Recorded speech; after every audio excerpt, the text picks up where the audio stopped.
ህፃኗ አንቺ ጋር እንዳለች አረጋግጫለሁ። ስለዚህ እዚህ ቤት እንድታመጭ ፈልጋለሁ። አይ የምትይ ከሆነ ግን እውነቱን ወጥቼ ነው ለሁሉም ሰው የምናገረው። አንባርሽ እዛው ተይው። እሺ ውሻ ነሽ። አንተን ከምንም አንስቼ ለዚህ ባበቃው መልሰን ይወጋል። ከሃዲ ሂዊ ይኸውልሽ፣ ምን መሰለሽ እኔ አንቺን አንተ ምን ወጥ ልምጣ? ቆይ ለዚሁ ነው እኔ እመጣላለሁ። ሳሚና ሳሮን ከፍተኛ የሆነ ንትርክ ውስጥ ገብተዋል። የህይወትን ልጅ አንቺ እንደደበቅሻ ታውቀናል።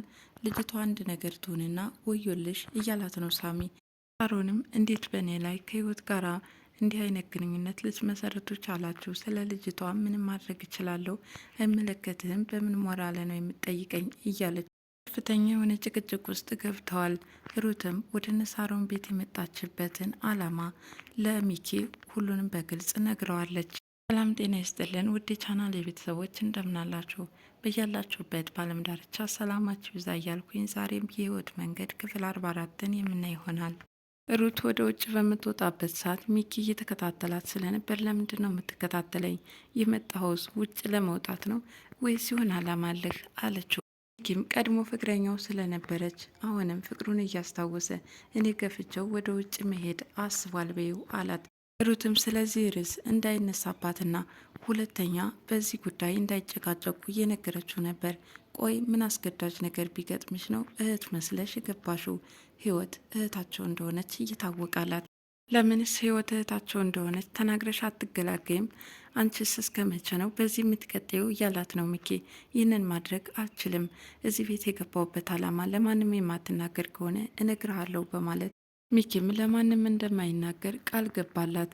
እሷም የእህቷ ልጅ እንደታገተና ሳሮን ወደ ውጭ ልትሸጠው እንደሆነ ለሱ ስትልም ወደዚህ ቤት በሳሚ አማካኝነት እህታቸው መስላ እንደገባች እየነገረችው ነበር።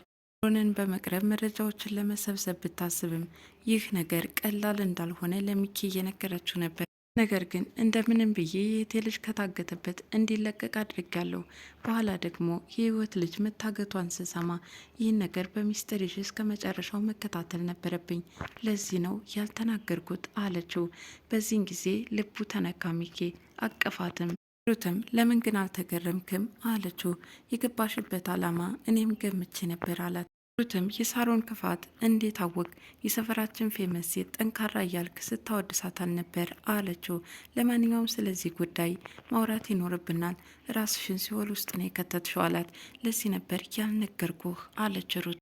ኪም እንደዚህ ስትሆኝ ማየት አልፈልግም፣ ችግር ውስጥ ነሽ፣ እባክሽን ራስሽን አድኝ እያላት ነበረ። ከዚህ በኋላ የት ወጣሽ የት ገባሽ እንዳትለይ በማለት ገፍትራው ነበር የገባቸው። እሷ እኮ ድርቅ ካለች አትመለስም እያለ እየተጨናነቀ ነበር። ሳሮን ስልክ ተደውሎባታል። ይህ ስልክ እህታችሁን አገኛችኋት ወይ የሚል ነው። ታዲያ መገናኘት እንዳለባቸውም እየነገራት ነው። እህታችን አግኝተናታል፣ የኔና ያንተ መገናኘት ያስፈልጋል ወይ? አስፈላጊ እንደሆነም ነግሯት ስልኩን ዘግተዋለች። ታዲያ ማን የደወለው? እኔ እኮ እየሰማዎች ነው እያላት ነው ዳዊት። ሳሮንም ስለ ጠፋችሁ እህታችሁ መረጃ አለኝ፣ እንገናኝና ነግርሻለሁ እያለኝ ነው። ምን ፈልጎ ይሆን? ምናልባት ሰውየውን ከተገናኘን በኋላ የማውቀው ይሆናል አለች ሳሮንም። ታዲያ እንደዛ አይነት መረጃ ለዳዊትም ይደርሰው እንደነበር እየነገራት ነው። ወዲያውንም የቦታውን አድራሻ ልከውላት አሁን መሄድ ይኖርብኛል በማለት ተነስታ ወደ ውጭ ወጥታለች። ሳሚ ከወደ ውጭ በሚገባበት ሰዓት ዳዊት ደውሎለት እንደነበርና ስልኩ ለምን እንደማይሰራ እየጠየቀው ነበረ። ሳሚም የነበረበት ሰፈር መብራት ጠፍቶ ስልኩ ቻርጅ እንደዘጋበት እየነገረው ነበረ። ሚኪም ቀጠለ። ሀገራችን ኢትዮጵያ መብራት ለኬንያ መሸጧን ሰምቼ በጣም ደስ ብሎ ነበረ። ታዲያ ወዲያውኑ ደስታዬን ሳልጨርስ መብራት አልጠፋም መሰላችሁ? ህይወትም በዚህ ተማረህ እንዳይሆን ውጭ ሀገር መሄድ ያሰብከው እያለችው ነበር። ህይወትም ዳዊት ለመጀመሪያ ጊዜ ቢፈልግህ እንዴት ስልክ ዘጋ አለችው። ምላስ ጨምረሻል፣ ሰሞኑን ደግሞ ምን ሆነች ነው በማለት ይነቅፋታል። ህይወትም እንዴ ሳሚ ድሮስ አላወራም ነበር እንዴ አለችው። አሁን ላይ ቤት ውስጥ የተቀመጡ 3 ወንዶች በህይወት ምክንያት መሳፈጥ ጀምረዋል። ሚኪ ፓስፖርት አውጭ እያላት ነው። እሷም ፍላጎት እንደሌላት ብትናገርም ዳዊት ይህ ጥያቄው ሰላም ነስቶታል። ለምን ፈለግ? የምን ፓስፖርት ነው አለ ዳዊት። ሳሚ ደግሞ ምናልባትም ዲቪ ከደረሳት ሞልቶ ሚስት አድርጎ ሊወስዳት ይሆናል ይለዋል። ኪም የዳዊት ቁጣ ከምን እንደመነጨ እየጠየቀው ነበረ። ኃይለኛ ፎንቃ ገብቶለታል አለ ሳሚ። ዳዊት ፎንቃ አለ። ማነው ዳዊት አያፈቅርም ያለህ አለች ህይወትም። ለነገሩ እኮ ያፍራል። አሁንም ህይወት ውስጥ ምንም አይነት ሴት የለችም አለች ህይወትም። ታዲያ አንዳንድ ነገር ሲያወሩ ሶስት ወንዶች ወደ ጭቅጭቅ አምርተዋል። ዳዊት ህይወትን ስለሚወዳት የቅናት ስሜት ይሰማዋል። ሳሚንም ሆነ ሚኪን ሁለታቸውንም ነው የሚጣላቸው። ታዲያ በንግግራቸው መካከል ሁሉንም በቁጣ ነበር ሲመልስ የነበረው። በመጨረሻም ተናዶ ወደ ውስጥ ሲገባ ዳዊት ህይወትን እንደሚወዳት ሳሚ ነግሮታል። ይህማ ሊታሰብ አይችልም፣ በጣም ከባድ ነው እያለ ነበረ ከተቀመጠበት ተነስቶ የገባው። ምክንያቱም ሁሉንም ጠንቅቆ ስለሚያውቅ በእህትና በወንድም መካከል የፍቅር ግንኙነት እንዳይጀመርም ፍራቻ ስለነበረው ሩት እህቴ እንደሆነች አውቄያለሁ፣ ከዚህ በኋላ ሌላ እህት የማይታሰብ ነው እያለች ብቻዋን በሀሳብ ተውጣለች። በዚህ ሁኔታ እያለች ሳሚ ይመጣና ከሱቁ እቃ እንዳስገባበትና ሩት እንደማትፈልገው እየነገራት ነበረ። እንዴት ገንዘብ ሳትጠይቀኝ አለችው። ማንኛውም አሁን ስለዚህ ጉዳይ አልነበረም ለአወራሽ የመጣሁት። ህይወትን ልጅ አንቺ እንደደበቅሻት በማስረጃ ደርሼበታለሁ። ልጅቷን ወደዚህ መለሻት። አይሆንም ካልሽ ግን ሁሉንም አውጥቼ ነው የምዘረግፈው አላት። የዚህን ጊዜ በጣም ተናደደ። ጭራሽ ደግሞ ስለ ህይወት ልጅ ታነሳብኛለህ? እኔ ከመሬት አንስቼ ሰው ባደረግኩህ አንተ ከሃዲ ነህ ወጋኸኝ እያለች ሳሚንም በጥፊ መታችው። አፍህም ሞልተ ስለ ህይወት ልጅ ስታወራ አታፍርሞ ያለችው። ስለዚህ ይቅርታ ጠይቃለሁ፣ ህፃኗ ግን ምንም ነገር አታውቅም አለ። እሷም ከሃዲ ናት፣ ለስራችሁ ዋጋችሁ ነው የምሰጣችሁ እያለች መዛት ጀመረች። ይቅርታ እንድጠይቅ እንኳን ጊዜ አልሰጠሽኝም አላት። ሳሮንም በጭቅጭቋ ቀጠለችበት። ምናልባትም በዚህ ከቀጠለ ልጅቷን በህይወት አታገኛትም ስትል ነበር የዛተችው። ዛሬ ላይ ሳሚ በጣም መራርና አባትነት ስሜቱም የተሰማው ይመስላል። ልጅቷ ላይ አንዲት ጭረት ይኑርና ወዮልሽ ሲል ነበር የዛተባት። እሷም አንተን ያገባውበት ቀን የተረገመ ይሁን፣ በምን ቀን አገኘሁህ እያለች እየተማረረች ነበር። ሳሮንም አበደች። ራሷን መቆጣጠር የማትችልበት ደረጃ ደርሳ ነበረ። ቀርቦም ሊያባብላት ቢሞክር ህይወትን በነካበት እጇ እንዳትነካኝ እያለች ነበረ።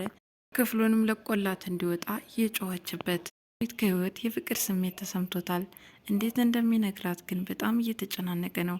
አትጨናነቅ ወይ ንገረኝ እያለች እየተጠባበቀች ቢሆንም እሱ ግን ሊነግራት በጣም ፍርሃት ውስጥ ነው። አጠማኝ እስኪ ውሃ ላምጣ ብሎ ሊነሳ ነበር። ይህን ማን ያመጣልህ እንዴ አለች ህይወትም ተነሳች። ታዳሱ አንገቱን ደፍቶ እየተከዘና እንዴት መናገር እንዳለበት እንደከበደው ብቻውን እያወራ ነበር። ዳዊት ድፈር፣ ለምን ትፈራለህ እያለ ከራሱ ጋር እየተነጋገረ ነበር። መጥቶም ዳዊት ምን ነው በሰላም አይደለም እንዴ? ለምንድን ነው የምትጨናነቀው እያለው ቢሆንም እዚህ ቤት ግን ለአንድ ደቂቃ እንኳን በሰላም ማውራት አይቻልም ማለት ነው። አንተ ብቻ ነበር የቀረኸው፣ ይኸው መጥተህ ጀመርከኝ አለው። ምን ነው ልውጣ እንዲ አለው። ለምን መጣህ? ለምን ትሄዳለህ አለ። ህይወትም ውሃውን ለዳዊት ሰጠችው። ውሃውን ከጠጣ በኋላ ምን ልትነግረኝ ነበር እያለች እየተጠባበቀች ሳለ ወደ ውጭ አየር ተቀብዬ መምጣት አለብኝ ብሎ ተነስቶ ሄዷል። የሁለታቸውን ሁኔታ ሲመለከት የቆየው ሚኪም አጓጉል ሰዓት መጣው ልውጣ መሰል አለ። አይ እረ ምንም አዲስ ነገር የምናወራው የለም፣ ከአንተ የምንደብቀው ሚስጥር አይኖረንም። የዳዊት ሁኔታ ግራ ያጋባት ህይወትም ልጁ ምን ሆኖ ነው እያለች ከራሷ ጋር እየተነጋገረች ነበር። ሳሚ ሚኪ የለበሰው ሹራብ ጥርጣሬ ውስጥ አስገብቶታል። ዳዊት የታገተ ጊዜ ጭንብል ለብሶ ይህን የጠቆመኝ ዳዊት የታገተበትን አለ። እንዴት ታግተህ ነበር እንዴ አለ። ብቻ እዚህ ቤት ለመቆየት ያብቃህ እንጂ ብዙ ነገር ታያለህ። ሚኪም እንደዚህ አይነት ነገር ግን በጣም ነው የሚመቸኝ አለ። እገታ እኮ ቀላል አይደለም፣ ውሃ የለ፣ ምግብ የለ፣ በዛ ላይ ደግሞ አንዳንዴም ድብደባ አለ አለው። ይህ ሁሉ አድርገውሃል? አይኔ እንኳን በስተት የያዙኝ ነው ይመስለኝ። ብቻ ሳሚ መጥቶ እስከሚያስለቅቀኝ ድረስ አንድም ነገር አልደረሰብኝም አለ። ሶስቱ ወንዶች በሰላም የጀመሩት ወሬ በጭቅጭቅ ነውና የሚቋጨው። ንግግራቸው ወደ ጭቅጭቅ አመርቷል። ሮን ወደ ቢሮዋ በምትገባበት ሰዓት በወረቀት የተጻፈ መርከብ አዳነ የሚል አግኝታለች። በጣም ነው የተደናገጠችው። ይህን ወረቀት አንስታም እንዴት ሊሆን ቻለ? ቢሮዬ ድረስ እንዴት እንደዚህ ተቀመጠ? አሁኑኑ የቢሮ የቆልፍ ይቀየር እያለች ነው። ሮንም ይህን ወረቀት ይዛ ወደ ቤት ትመልሳለች። ሳሚ በር ላይ ሆኖ እየጠበቃት ነው። ልጅቷን ብዬ ሲሄድ እሷ ያለችበት ቦታ ይህን ወረቀት ብቻ ነው ያገኘሁት፣ ፈጣሪያ የለመነኝ ሄጅ ነበር እያለች እየማለች እየነገረችው ነው። ሳሚን በንዴት ወረቀቱን ቀማትና ተመለከተው። ሮንም አላውቅም ብቻ የሆነ ሰው ገንዘብ ሰጥተው እኔን እንዲከዱኝ አድርገውኛል አለች። ግን ችግር ውስጥ እንዳንገባ አለችው። አንቺ ግን ሁልጊዜ ስለ ራስሽ ብቻ ነው እንደምታስቢው፣ ህፃኗ አደጋ ላይ ናት፣ አያገባኝም። ይህንን የልባችሁን ክፋት አይቶ ይኸው እድል ከእናንተ በኩል አይደለችም አለችው። ሳሚም ልጅቷን ልታመጭ እኮ ነው ቃል የገባሽው እያላት ነው።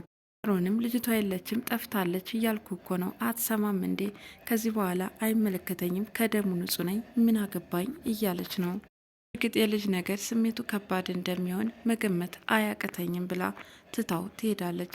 ሳሚም አሁን በየት ብዬ ህፃኗን ልፈልጋት፣ አንድ ቀን እንኳን ደህና ነገር ሳሰሪ ይኸው አረጅሽ እያለ ነበር ብቻውን። ቷን ልጅ ከእገታ ያስለቀቀች ጀግናዋ ሩትም ስራ ላይ ናት። አሁንም የህይወትን ልጅ አሸሸቻት እሷ ነበረች። ከዚህ በፊት በጨለማ ይዛት እንደሸሸችና ታክሲም እየጠበቀች እንደነበረ እናስታውሳለን። ከዚህ በኋላ ልጅና እናት የሚገናኙበት ቀን ሩቅ አይሆንም ብለን ተስፋ እናደርጋለን።